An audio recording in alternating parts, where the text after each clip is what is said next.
But looking back on it now, if she told me there was going to be so much climbing, I never would have come when I was 22 weeks pregnant.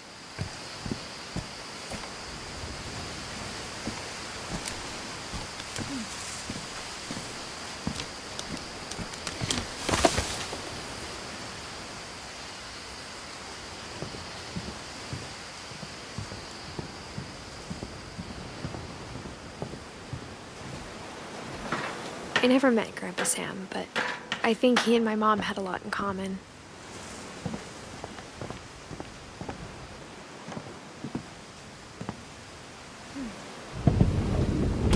They were both pretty intense.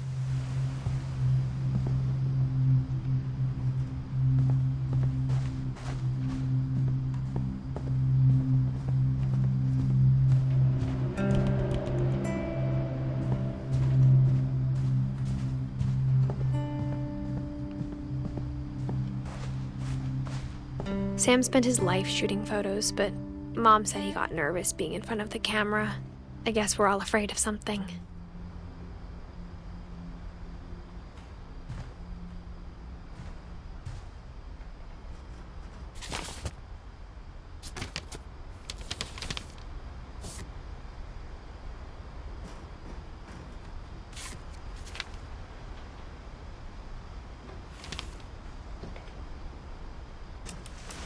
Dawn, I promise, you'll never forget this weekend.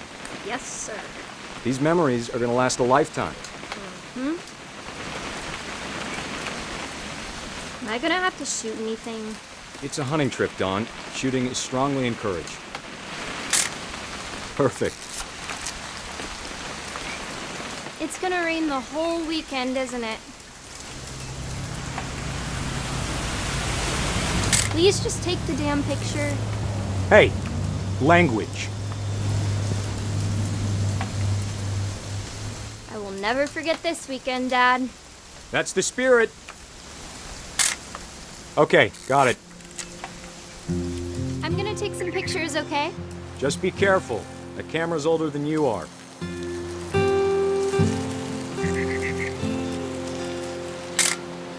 Aw. You're right, Dad. It's starting to clear up. It's still freezing, though.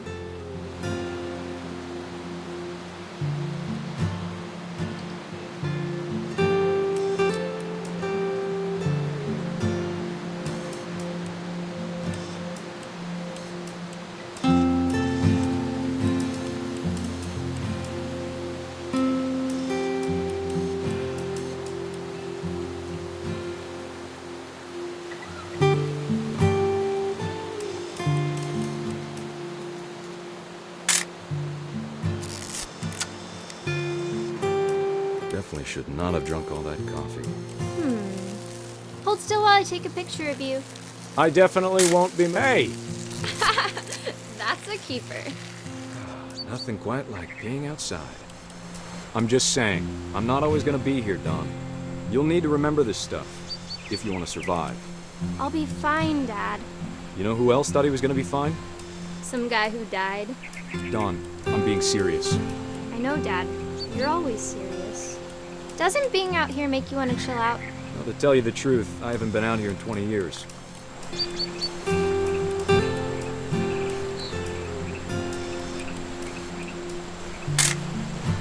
Dawn, don't you think you could find something more interesting to photograph? Last time I was with my brother Calvin. Man, that was a great trip. Your grandpa Sven taught us how to fish, how to build a fire. We found an old logging trail. There were deer everywhere. Dad! Good eyes, Dawn. Before you take the shot, let me get a picture of you.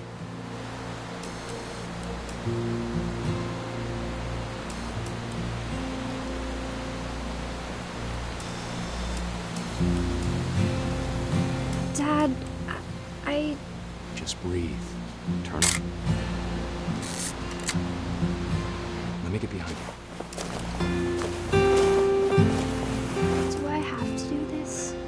Dawn, you don't have to do anything. But if you want to survive, you'll need to be strong.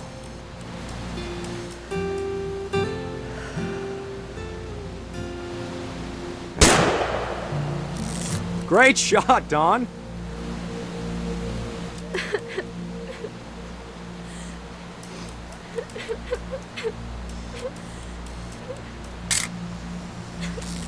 I'm proud of you, Dawn. Always remember that, okay?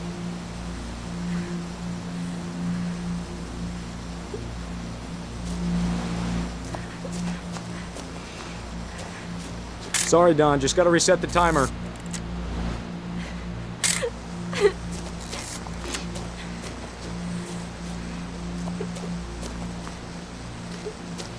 Dad, it's twitching. I think That's it's totally normal, Dawn. Just focus on the camera. Try not to think about— Dad!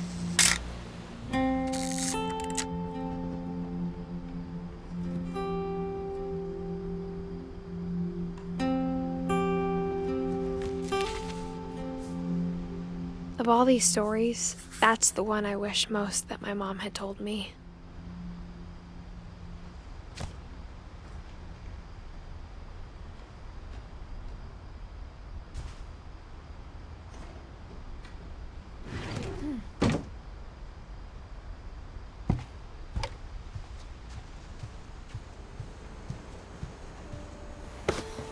After Sam died, my mom and Edie got really close. They'd both lost a lot.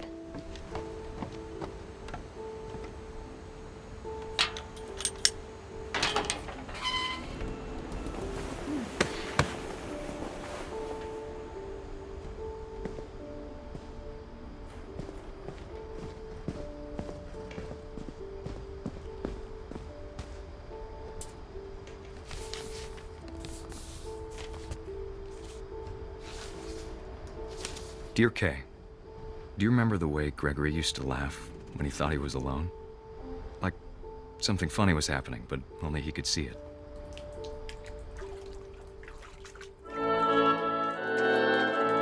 I think he saw things the rest of us don't.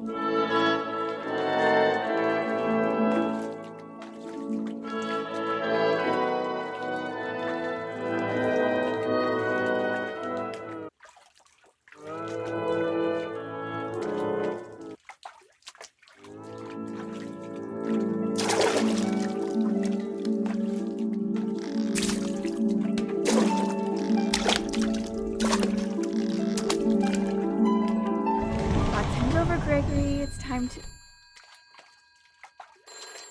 Hold on, sweetie. Hello? Sam, I told you I don't want to talk right now. I wonder what he saw. What his world was like.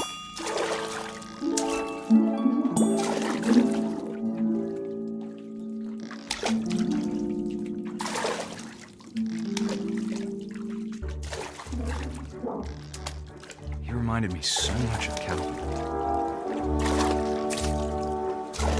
Lost in his imagination.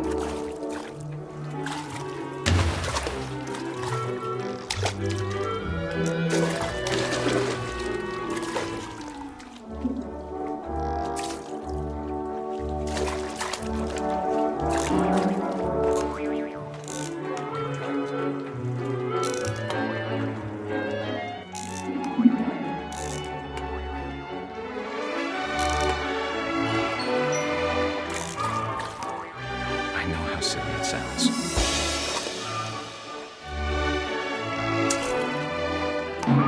But I worried about a baby being too happy. But I could feel him slipping away. Sorry about that, Gregory. I know you did everything you could. Maybe if I hadn't called that night. Damn it. I wish he could have told us No, I don't want this. about the world he saw.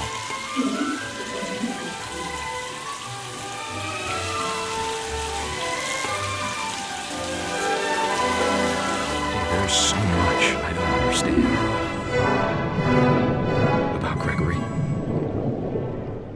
about everything.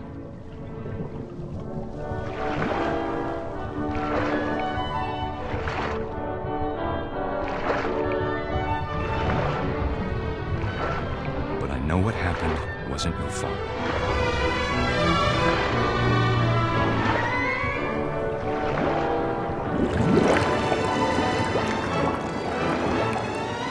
I'm sure he's happy. And he'd want you to be happy too. Good luck, Kay. Love, Sam.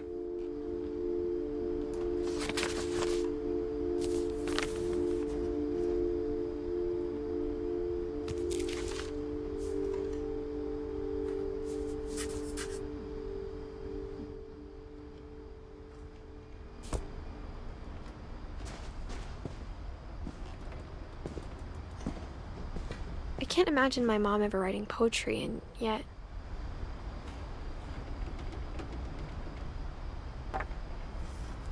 A poem for Gus, who always said the wedding was a bad idea.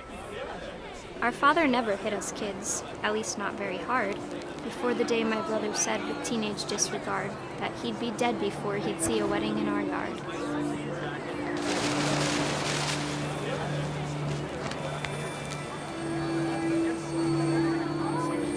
My father made him come, of course, but Gus stood far apart, just flew his kite and bottled up the storm inside his heart.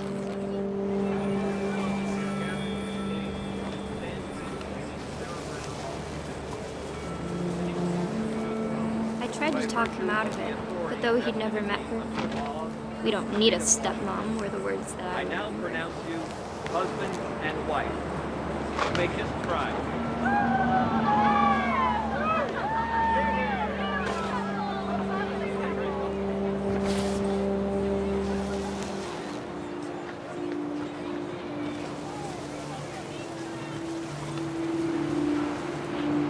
When the time for photos came, Dad ordered him to come here.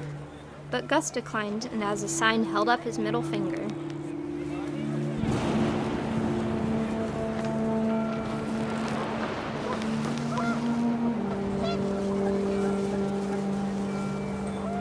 The wind picked up, and panicked geese appeared and quickly went. But all the humans did that day was go inside the tent.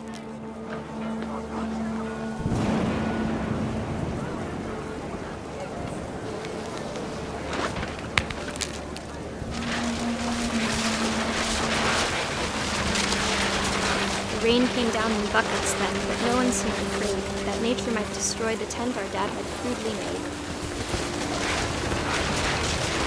The thunder sounded much too close and full of angry power. But all my father said to this was, "Make the music louder."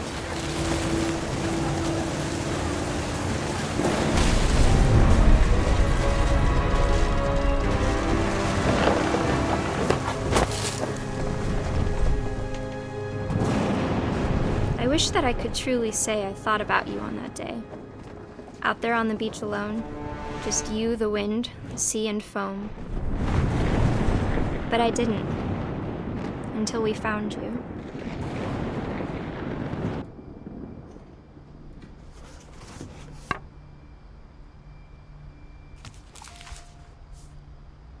She never talked about him, but Mom told me once if I was a boy, they were going to name me Gus.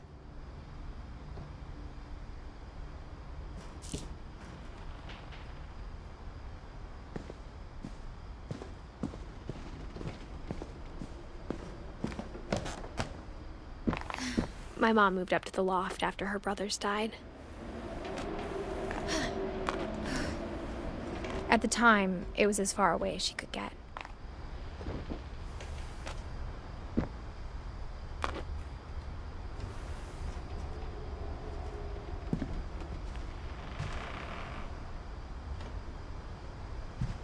She spent a summer building houses in Calcutta, where she met my dad, Sanjay.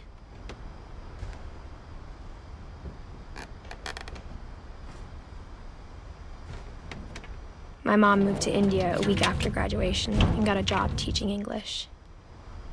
Louis was born a year later.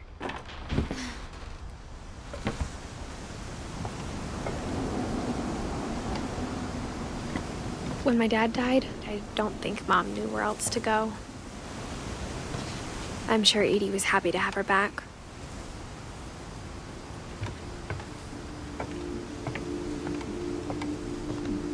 The house had to get a little bigger, but Edie was used to that.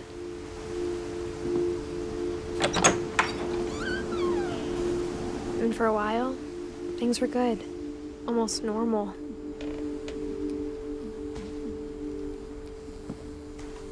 But it didn't last.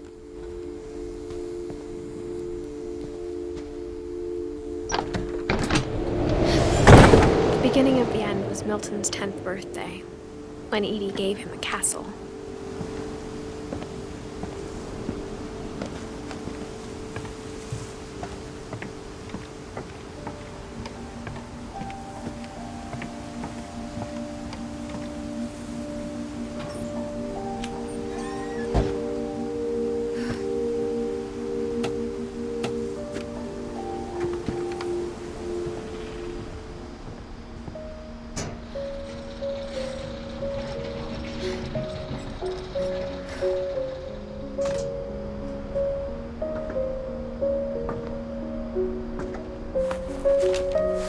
Milton Finch in The Magic Paintbrush.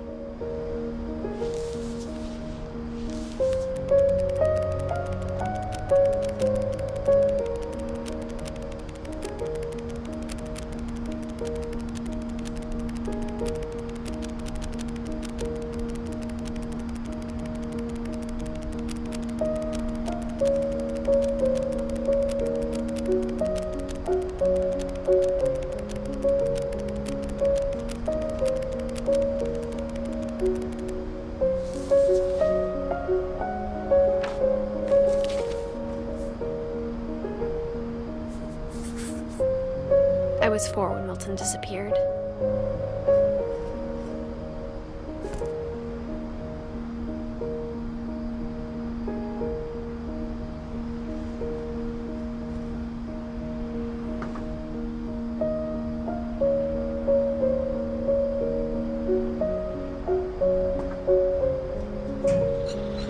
Mom spent months searching for my brother. Then she sealed the doors.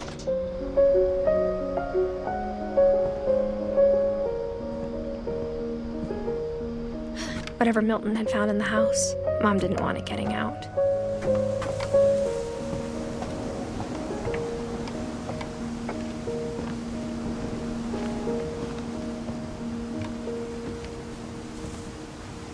Mom definitely blamed Edie, but I think Lewis blamed himself. After he graduated, he just spent more and more time in his room, until Mom got him a job at the cannery.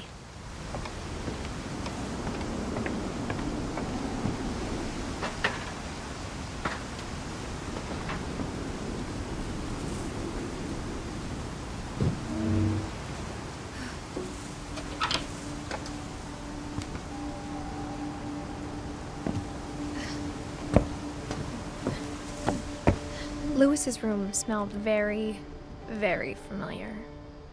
That part of him lived on. Lewis and I spent a lot of time playing games together, but he was surprisingly bad at them. He died a lot.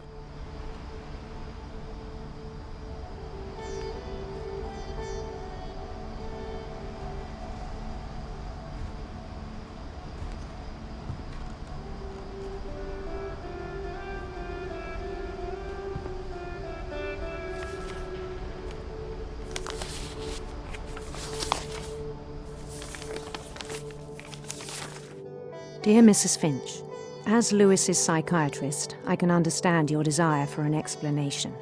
As I see it, the trouble began in January, shortly after we convinced your son to seek treatment for substance abuse.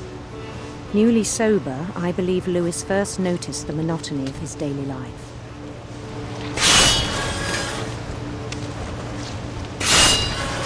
He kept working at the cannery, but he withdrew part of himself. In our sessions, I saw the same behavior. His mind began to wander. I asked him to describe it. He said he started small, imagining a labyrinth, He'd feel his way about. Then something moved. Bats. And toads. And things that have not names. He knew it was all in his head. But he took it very seriously. I had hoped he'd find himself.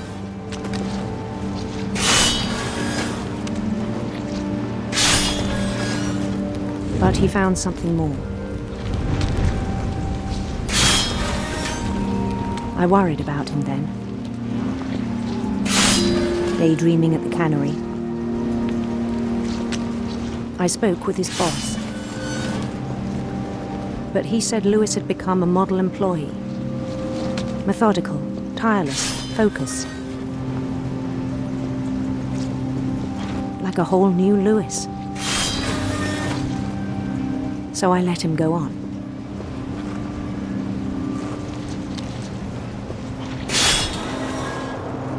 I even encouraged him. It seemed very promising at first. He told me he'd made a new friend.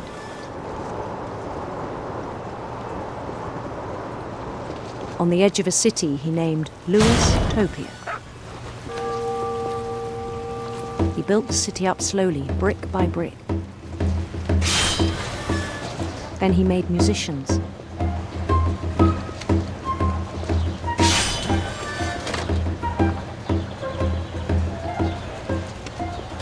And songs for them to play.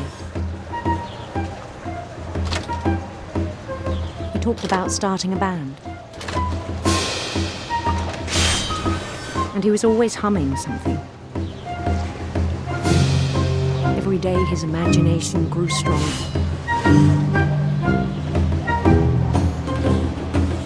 He no longer spoke at the cannery. But his chopping was as reliable as ever. Then one day it struck him that all the cheering crowds, even the stones under his feet, were all in his imagination, so he could do whatever he wished.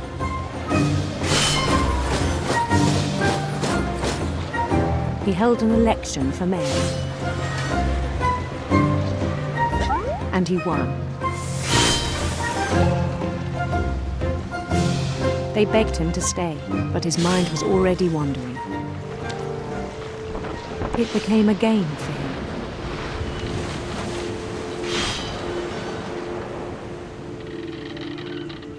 He'd conquer a city, then immediately push on. New Louisville. St. Louis. He started drifting away from our reality.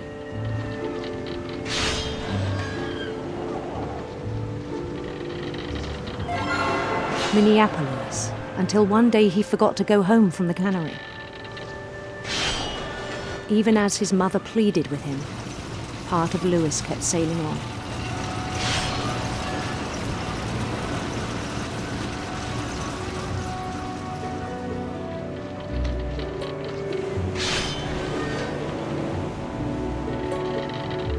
In Lewisburg, he heard rumors of a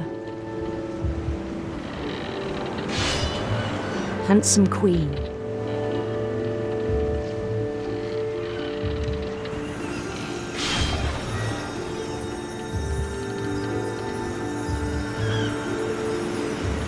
The queen was on her own quest for sinister serpents.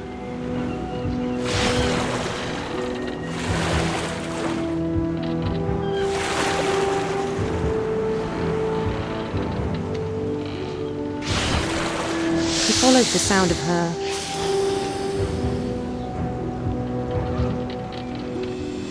silver harp.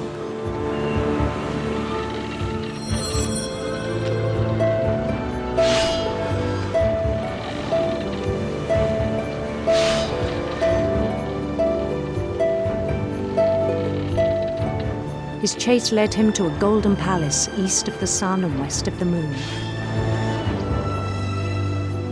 Even then, his logic remained sound. He knew the world was all in his imagination.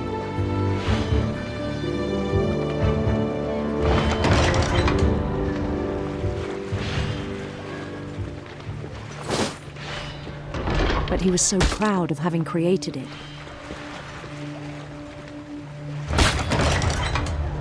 In his own eyes, he'd become something greater than a king.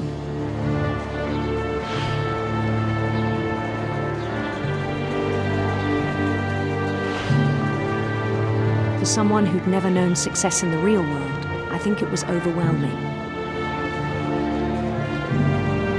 And then it struck him that the real Lewis was not the one chopping salmon, but the one climbing the steps of a golden palace.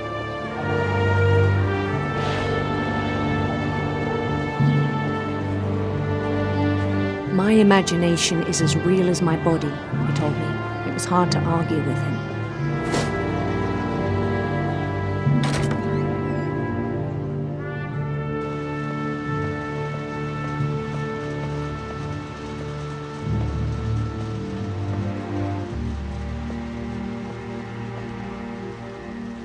He began to forget the world we know.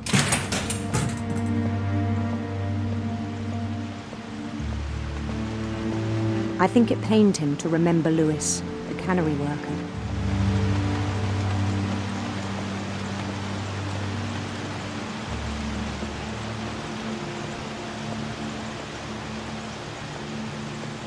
He began to despise the man with a royal contempt.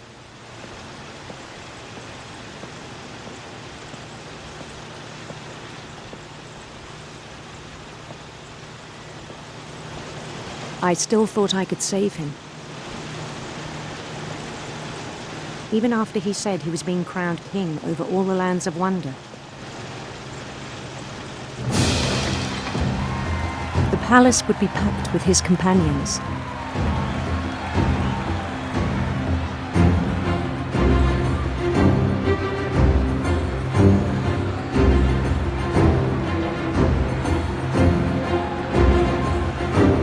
Including the wise Calico who'd insisted on advising him.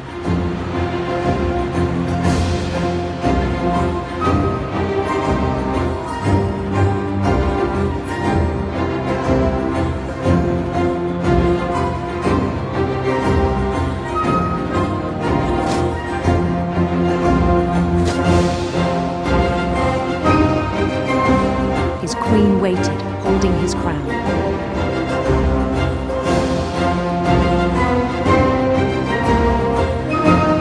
There was only one thing left to do.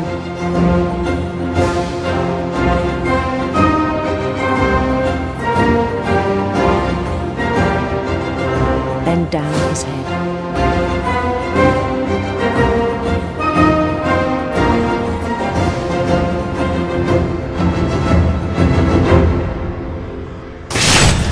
And the rest I think you know.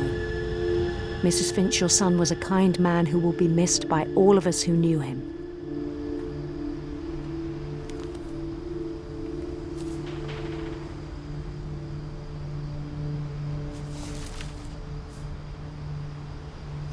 My brother was really cool. I wish you could have met him.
Everyone always told me to stay out of Lewis's room. Except Lewis.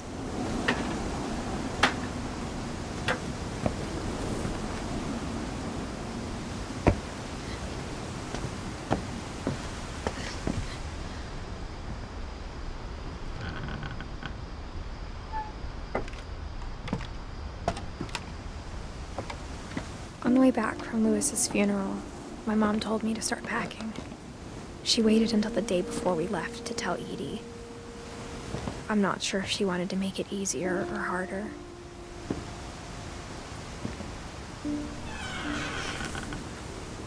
I wish we'd stayed.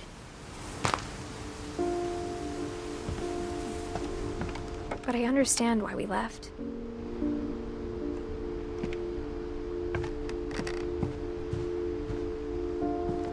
My mom ended up leaving everything behind.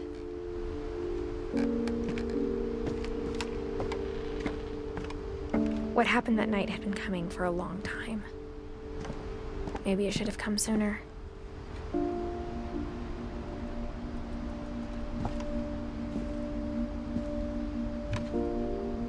But it had to end one way or another. All that's left now is to tell you about that last night.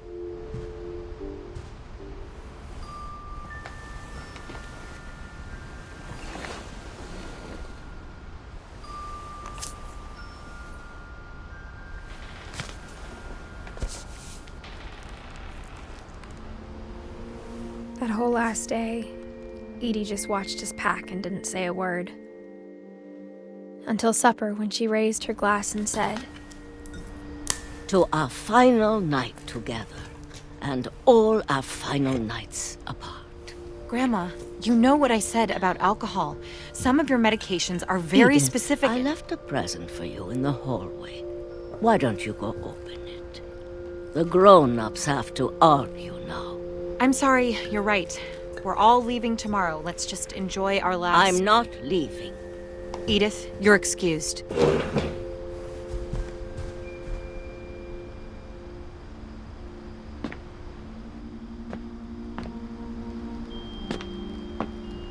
The power had been shut off that morning, but Edie always had plenty of candles. When my mom sealed the library, I don't think she knew about the other entrance. Or that Edie had a key to it.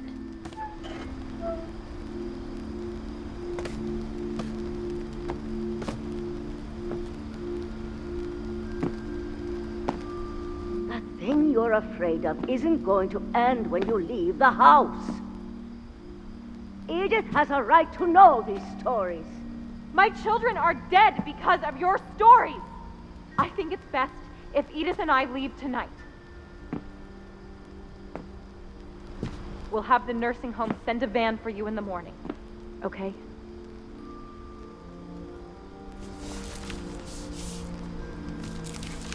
Dear Edith, there's so many stories I wish I could tell you, but there's only time for one. This is about what happened on the night you were born. That night, the tide went way, way out.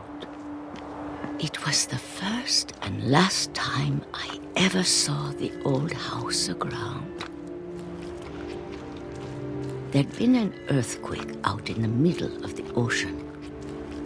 They called it the lowest tide in 1,000 years. God, it smelled awful. You know, I've seen that house every day of my life. But I never thought I'd go back to it. When the fog rolled in, I lost my way.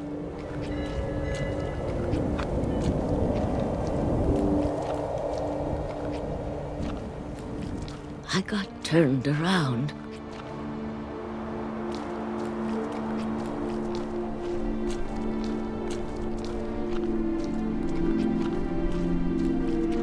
I started seeing things.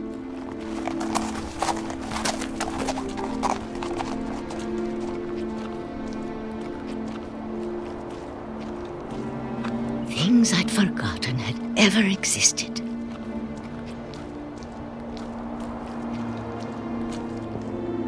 when I saw them, they felt like old friends. That night, a lot of things came back to me. Or maybe I came back to them.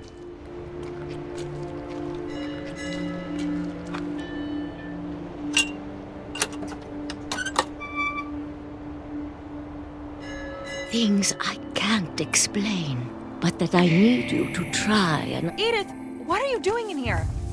It's mine. Edith! Mom, you're gonna rip it! Let go! I kicked and screamed, but Mom dragged me to the car. I never saw Great-Grandma Edie again.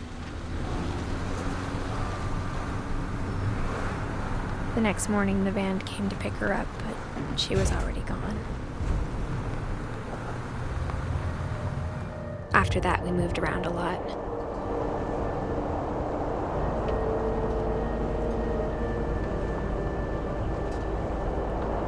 We both tried to make the best of it.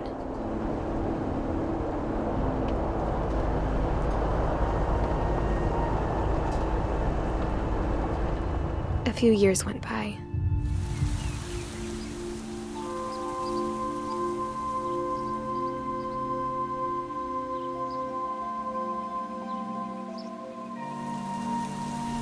My mom didn't like to talk about it. But she started getting sick a lot. The rest happened pretty quickly.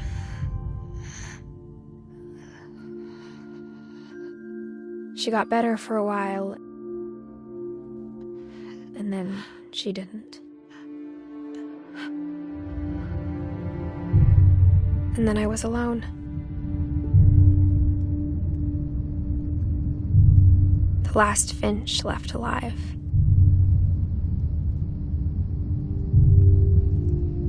Until I found out about you. I'm still not sure what to tell you about all this. If we lived forever, maybe we'd have time to understand things. But as it is, I think the best we can do is try to open our eyes. And appreciate how strange and brief all of this is. This journal was supposed to be for you. But now I hope you'll never see it. I just want to meet you and tell you all these stories myself. But I guess if you're reading this now, things didn't work out that way.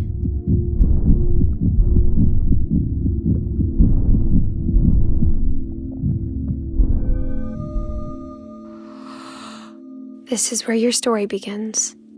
I'm sorry I won't be there to see it. It's a lot to ask, but I don't want you to be sad that I'm gone.